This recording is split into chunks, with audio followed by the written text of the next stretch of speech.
मेरी भाभी के पास अचानक से पैसे कहाँ से आ गए थे। हम गरीब परिवार से थे लेकिन अचानक इतना पैसा आना मेरी समझ से परे था। मैं विधवा हूँ। मेरे पति की कुछ साल पहले मृत्यु हो गई थी और मेरे पहले कोई नहीं था। मेरा कोई बेटा नहीं था जो 8 साल का था।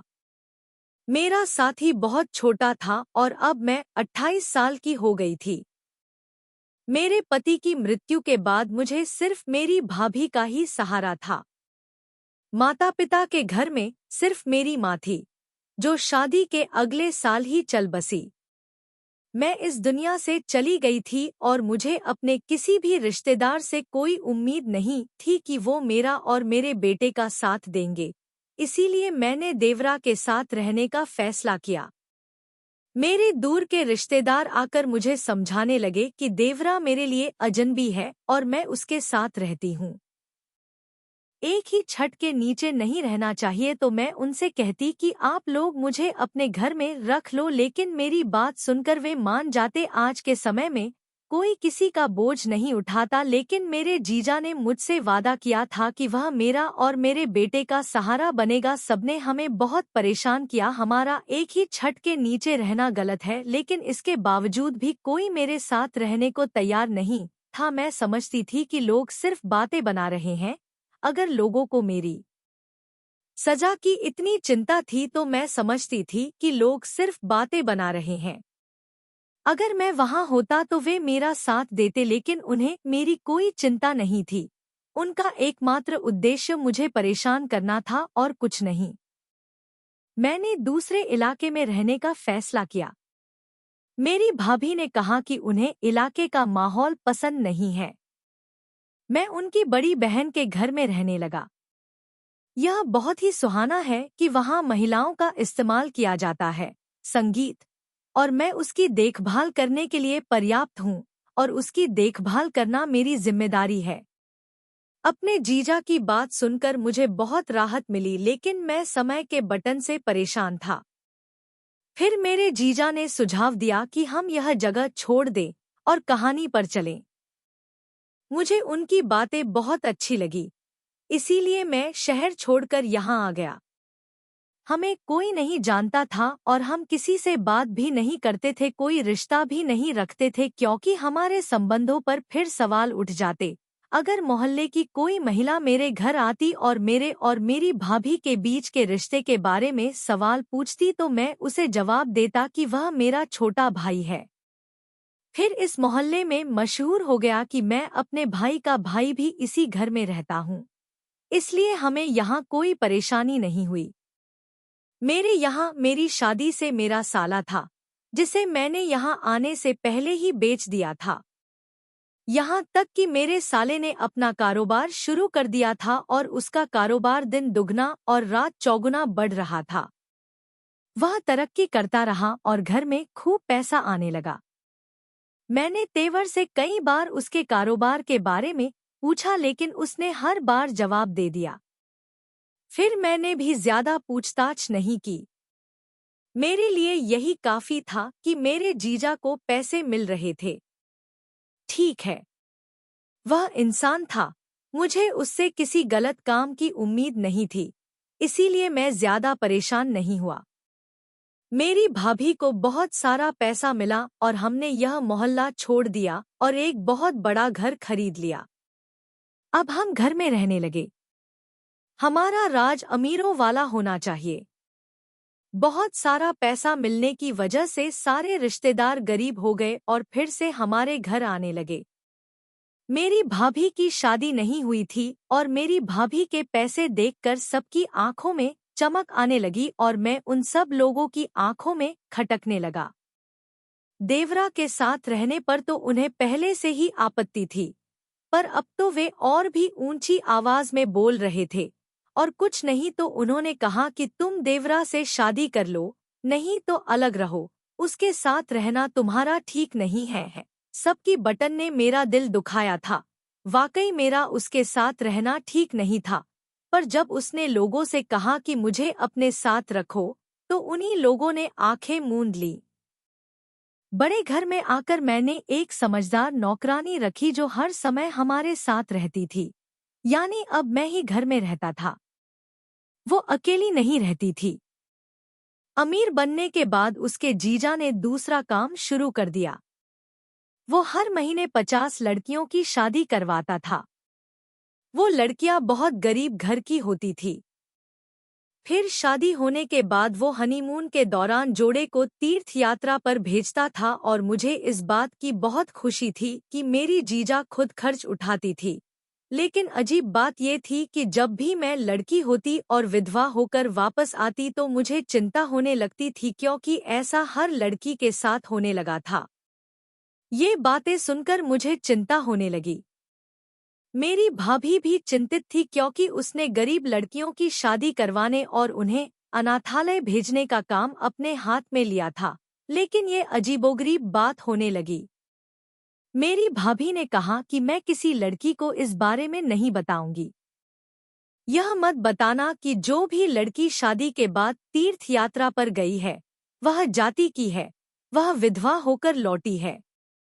मुझे भाभी की बातें बहुत अजीब लगी। मेरे हिसाब से लड़कियों को तीर्थ यात्रा पर प्राण त्यागने से पहले यह बात जान लेनी चाहिए थी, क्योंकि वे अजीबोगरीब है। किम वाली घटना हर उस लड़की के साथ होती थी जो ट्रिप से लौट रही होती थी। मैंने अपनी साली को समझाने की कोशिश की कि लड़कियों को इस मामले में सबसे पहले यह जान लेना चाहिए कि ट्रिप से लौटते समय उनके पति की मौत हो जाती है। लेकिन मेरे साले ने अपने जीवन में पहली बार मेरे प्रति अपना अनादर व्यक्त किया था। अचानक इस तरह के रवैये ने मुझे बहुत परेशान कर दिया था। मुझे उनके इस व्यवहार पर आश्चर्य हुआ।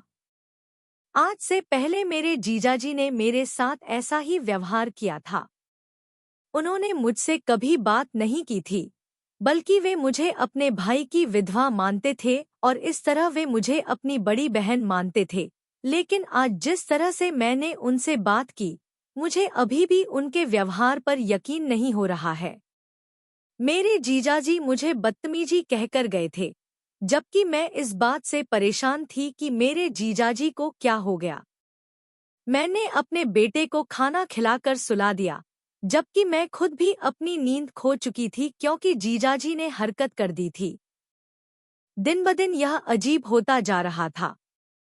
मैंने हमेशा अपने जीजाजी को नेमी से बात करते देखा था, लेकिन मेरे जीजाजी का जो रूप अतीत से मेरे सामने आ रहा था, वह किसी भी तरह से आश्वस्त करने वाला नहीं था। अब मेरा देवर दिन प्रतिदिन और भी ज्यादा बदतमीज होता जा रहा था। आज जब अचानक उसने मुझसे इतनी बदतमीजी से बात की तो मुझे आश्चर्य हुआ। मेरे देवर मेरे साथ आए और मैं उनका इंतजार करती रही। मुझे शक होने लगा कि कहीं वो कोई गलत काम तो नहीं कर रहा, क्योंकि इतना सारा पैसा 3 बार में घर आया और अब मुझे पता चला कि लड़कियों को तीर्थ यात्रा पर भेजना और उनके पतियों का मर जाना, सारे विचार मेरे दिमाग में घूम रहे थे। जब मुझे सबसे मुश्किल चीज मिली तो मुझे इस बात का एहसास हुआ। मुझे यकीन होने लगा कि कल दाल में जरूर कुछ था। वो रात को घर नहीं लौटा था। मैं अगले 3 दिन तक घर नहीं लौटा। मुझे बहुत चिंता होने लगी थी कि मेरा जीजा कहाँ चला गया, क्योंकि आज से पहले भी ऐसा ही हुआ था। ऐसा कभी नहीं हुआ कि मेरा जीजा 3 दिन या रात घर न लौटा हो। मैं यही सोच रहा था कि अचानक कमरे का दरवाजा खुला। मैं बाहर आया और देखा कि मेरा 8 साल का बेटा अपने स्कूल गया हुआ था।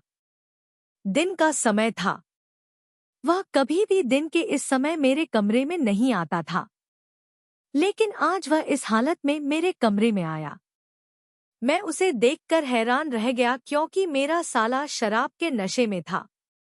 आज तक मैंने अपने जीजा को किसी भी तरह से नहीं देखा था। मैंने उन्हें कभी गलत चीज छूते भी नहीं देखा था, इसलिए मेरे लिए यह बहुत बड़ा झटका था कि मेरे जीजा शराब पीकर आए थे। मेरे जीजा की टांगें लड़खड़ा रही थी और वे मेरी तरफ बढ़ रहे थे। मैं उनके हर हावभाव से हैरान और परेशान थी। मैं देख ही रहा था कि अचानक वो मेरे पास आया और आते ही मेरे पैरों पर गिर पड़ा। मैं हैरान था कि अब उसे क्या हो गया है। उसकी हालत बहुत खराब थी, शायद उसने बहुत ज्यादा शराब पी ली थी। मैं बिल्कुल भी अपने होश में नहीं था। मेरे पैरों पर गिरते ही मैं अचानक फूट फूट कर भागने लगा, हैरान और परेशान हो गया। मैं रो क्यों रहा हूँ, जबकि मैं रोटी खा रहा था। वहीं होश में आ गया। यानी त्योहार के इस वक्त वो मेरे कमरे में आया और बेहोश हो गया। अगर कोई इस तरह मेरे कमरे में लेट जाए तो शायद मेरी इज्जत लूटी जा रही है। इस बार मैं घर में अकेला था और जिस नौकरानी को मैंने रखा था वो आज छुट्टी पर थी। अब मुझे समझ नहीं आ रहा था कि उसे अपने कमरे से कैसे बाहर निकालूं, पर जो भी हो मुझे उसे किसी भी कीमत पर अपने कमरे से बाहर निकालना था। मैं किसी तरह उसे इस घाटी में अपने कमरे से बाहर निकालने में कामयाब हो गया। यह एक विशेष मठ था। मैं इतनी कमजोर औरत को कैसे संभाल सकता था। किसी तरह मैं उसे कमरे में ले गया और मैंने उसे पहले बिस्तर पर लिटाया और अपने कमरे में आ गया। मैंने पहले ही उसका दरवाजा बंद कर दिया था। मेरे बेटे के स्कूल से लौटने का समय हो गया था। अब मुझे अपने बेटे को लेने स्कूल जाना था। मैंने देवरा का कमरा बंद कर दिया। ऐसा इसलिए था कि ऐसी स्थिति में कहानी भी नहीं कही जा सकती थी और मैं खुद भी चिंतित थी। मैं अपने बेटे को स्कूल ले गई और जब मैं स्कूल से घर वापस आई तो मेरा देवर अभी भी अपने कमरे में बंद था। अपने बेटे को नहलाने के बाद मैंने उसे खाना खिलाया और मैं उसकी ट्यूशन पढ़ने चला गया। ट्यूशन से निकलते ही मैंने देवरा के कमरे का ताला खोला तो देखा कि वो अभी भी बेहोश पड़ा हुआ था और मुझे उसकी हालत देखकर हैरानी हुई कि वो काफी देर से ऐसे ही बेहोश पड़ा हुआ था। शायद उसने शराब पी रखी थी। उसने बहुत ज्यादा शराब पी रखी थी जिसकी वजह से मैं अपने होश में नहीं था। मुझे समझ में नहीं आ रहा था कि क्या करूं। तभी अचानक मेरे मन में ये ख्याल आया और मैंने तुरंत वही किया जो मेरे दिमाग में आया। मैं किचन में गया और एक जग पानी ले आया और वो पानी लेकर देवरा के पास आई और पूरा जग उसके चेहरे पर घुमा दिया। पानी गिरने से वो अचानक जाग गई पर अभी भी पूरी तरह होश में नहीं थी। मैंने उससे कहा कि फिर आप सब बिस्तर पर सो जाओ, होश में आ जाओगे तब मैं बात करती हूँ। मेरे जीजाजी, शायद मैं होश में नहीं थी इसीलिए मैं अपना सर हिलाते हुए बिस्तर की तरफ बढ़ी। उनके पैर लड़खड़ा रहे थे। उनकी हालत देखकर मुझे अब रोने लगी। साहब, दिन तो निकल गया पर मेरे जीजाजी, उनकी हालत देखकर मुझे पूरी तरह होश नहीं आया। मैंने अंदाजा लगाया कि आज उसने पहली बार शराब पी है, क्योंकि अगर उसे इस चीज की आदत होती तो उसे जरूर बहुत गहरा एहसास होता। लेकिन अचानक किसी ने मेरे कमरे का दरवाजा खटखटाया। मैं अपनी जगह से उछल पड़ी। बेटा पहले से ही सो रहा था, इसलिए धोखा खा गई। मैंने एक नज़र उसे और एक नज़र दरवाजे को देखा। मुझे यकीन था कि दरवाजे पर मेरे जीजाजी होंगे, क्योंकि शाम हो चुकी थी, इसलिए मुझे यकीन था कि अब मेरे जीजाजी होंगे।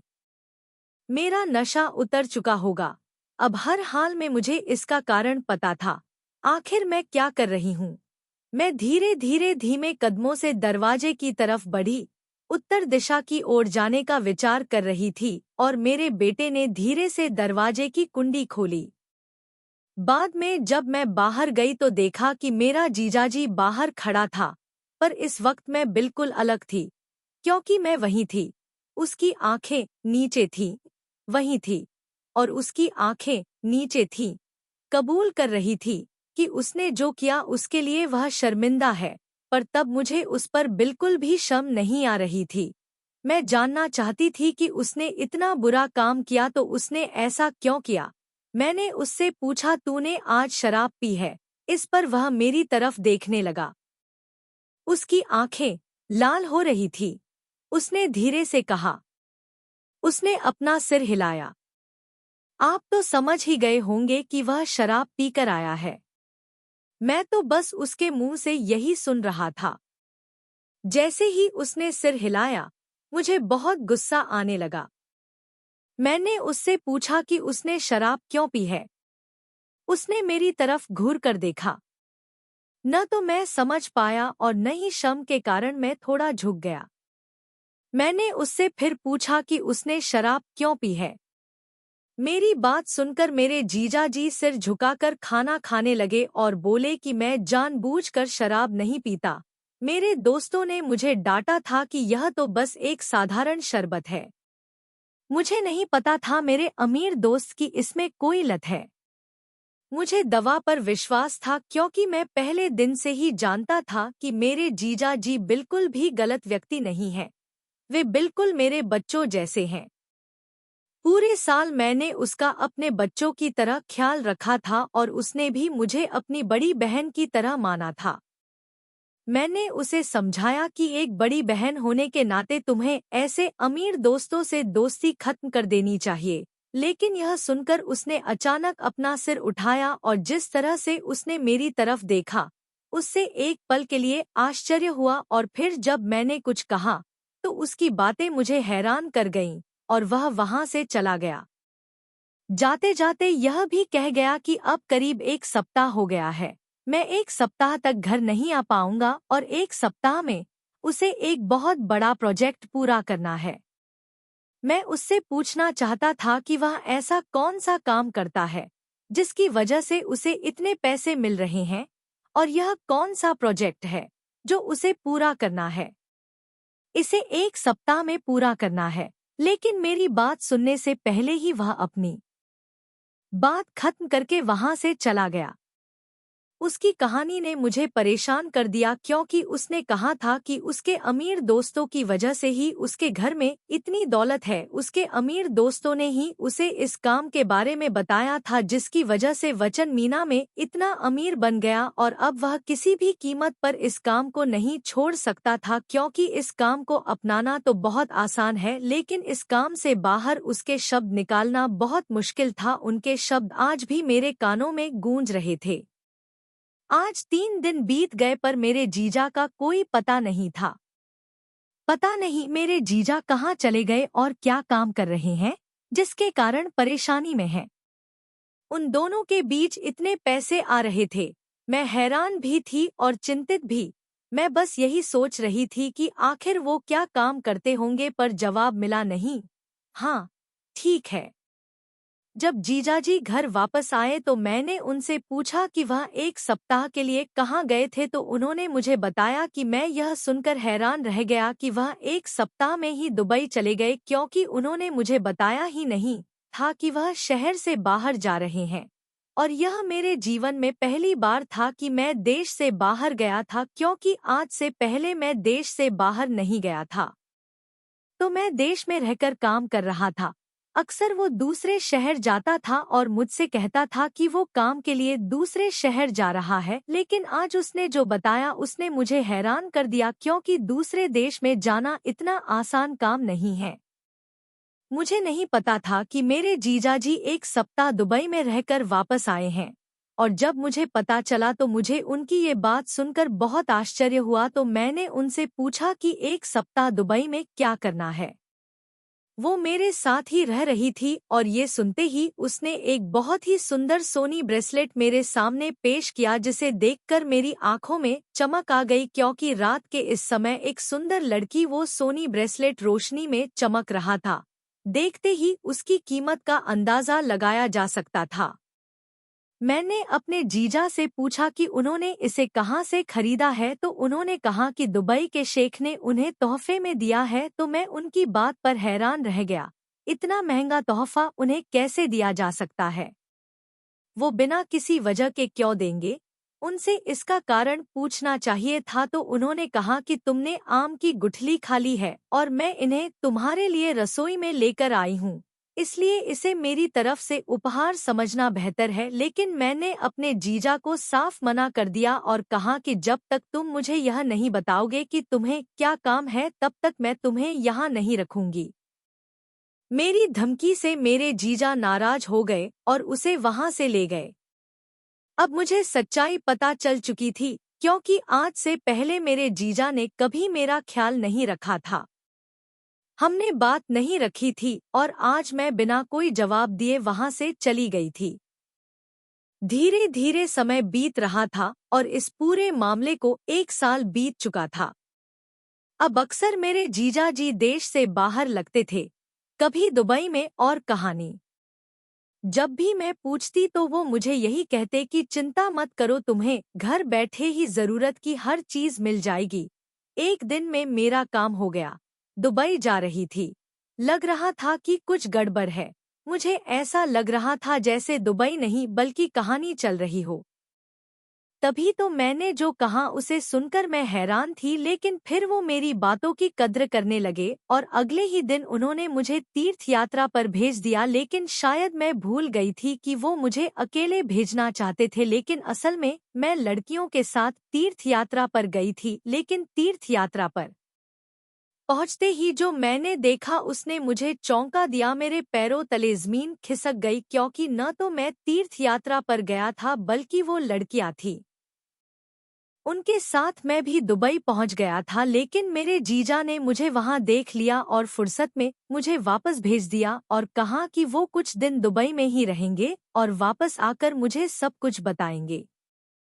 क्या आप जानते हैं कि ये सब क्या चल रहा है? अभी कुछ ही दिन बीते थे कि अचानक मेरे घर का दरवाजा बजा और मैं हैरान रह गई, क्योंकि हमारे घर पर कोई नहीं आता था। जब मैंने दरवाजा खोला तो सामने का नजारा देखकर मैं डर गई। मैंने अपने मुंह से चूजा बाहर निकाला, क्योंकि मेरा साला खून से लथपथ मेरे सामने खड़ा था। उसकी सफेद शर्ट खून से सनी हुई थी और उसके चेहरे पर भी खून था। उसके माथे से खून टपक कर घर के संगमरमर के फर्श पर गिर रहा था। मैंने तुरंत दरवाजा पूरा खोला और लड़खड़ाते कदमों से अंदर दाखिल हुआ। मैंने डॉक्टर को फोन किया और कुछ ही मिनटों में डॉक्टर घर पर था। उसने मेरे जीजा के सारे घाव साफ किए, उसे बेहोशी की दवा दी और चला गया, जबकि मैं तकलीफ में थी। अगली सुबह जब वो उठा तब से ही अपने जीजा को देख रही थी। मैंने उससे पूछा क्या हुआ?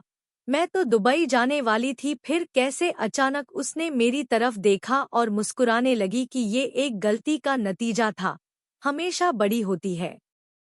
जब मैं गलत रास्ते पर चला गया था तो वह उसकी पत्नी थी। मैंने अपने रब से प्रार्थना की थी कि मुझे इस दुनिया में मेरे पापों की सजा मिले। इस दुनिया की सजा उन लोगों के लिए बहुत कठिन है जो इसे सहन नहीं कर सकते। इस दुनिया में बच निकलना ही बेहतर है। जब वरोट ने कहा, मैंने उससे पूछा कि वह क्या गलत काम करने गया था, तो उसने मुझे बताया कि मैं लड़कियों की शादी नहीं करवाता, बल्कि मैं दुबई में एक गिरोह के लिए काम करता था, जिसमें गरीब परिवारों की लड़कियों को शादी के लिए बहला फुसलाकर लाया जाता था। वह 2 आदमियों से उनकी शादी करवाता था और शादी के बाद उन्हें तीर्थ यात्रा के नाम पर दुबई भेज दिया जाता था। दुबई पहुंचते ही लड़कियों को एक जगह भेज दिया जाता था और 1-2 हफ्ते उनका इस्तेमाल करने के बाद उन्हें एक-एक करके भेज दिया जाता था। उन्हें यह कहकर वापस भेज दिया जाता था कि उनके पति मर चुके हैं, क्योंकि लड़कियां खुद भी नहीं जान पाती थी कि उनके साथ क्या हो रहा है, चाहे वह उनका असली पति हो या नहीं। उन्हें बस इतना बताया गया था कि उनकी शादी इस आदमी से होगी। लेकिन हकीकत यह है कि वह दुबई से 2 लड़कियों का इंतजाम करता था, जिनके लिए उसे मुंहमांगी कीमत मिलती थी। इसके लिए अलग अलग देशों से लड़कियों का इंतजाम किया जाता था और इसी तरह मैं और मेरे इलाके के दोस्त फीस देते थे। Please subscribe me YouTube channel. हम उन गरीब लड़कियों को शादी का लालच देकर दुबई भेजते थे और वो लड़कियां खुद भी नहीं समझ पाती थी कि उनके साथ वहां क्या होता है, क्योंकि वो जिन लोगों के साथ रहती थी उन्हें लगता था कि मैं उनका पति हूँ। हाँ, लेकिन असल में वो उनके पति नहीं बल्कि लड़कियां थीं।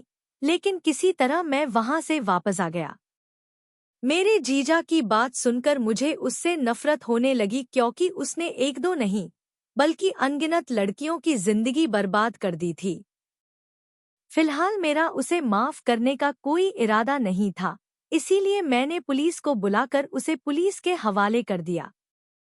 यह सजा उसके लिए बेहतर थी क्योंकि उसने अपना गुनाह कबूल कर लिया था और इसलिए उसे आजीवन कारावास की सजा सुनाई गई। मैंने घर इसलिए छोड़ दिया था क्योंकि यह मेहनत की कमाई से नहीं खरीदा गया था। बुरे व्यवहार के बहुत बड़े परिणाम होते हैं। दोस्तों, यह एक प्रेम कहानी थी। अगर आपको कहानी पसंद आई हो तो कृपया वीडियो को लाइक करें, शेयर करें और कमेंट भी करें। मेरे चैनल पर नए हैं, अगर ऐसा है तो चैनल को सब्सक्राइब करना न भूलें।